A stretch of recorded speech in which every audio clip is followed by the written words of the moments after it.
Maraming tao ang dumaranas ng iba't ibang pagsubok lalo na sa ibang panig ng mundo. Ngunit maasahan natin ang pangako ng Diyos na hindi niya tayo papabayaan.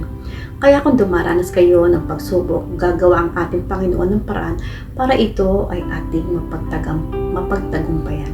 Sabi sa 1 Corinthians chapter 10 verse 13, walang pagsubok na dumarating sa inyo na hindi nararanasan ng ibang tao, ngunit maaasahan natin ang pangako ng Diyos na hindi niya tayo pababayaan.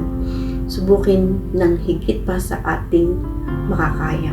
Kung dumaranas kayo ng pagsubok, gagawa siya ng paraan para mapagtagumpayan ninyo ito.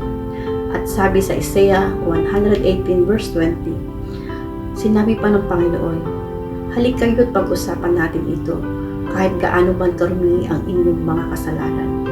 Lilinisin ko iyan para maging malinis kayo.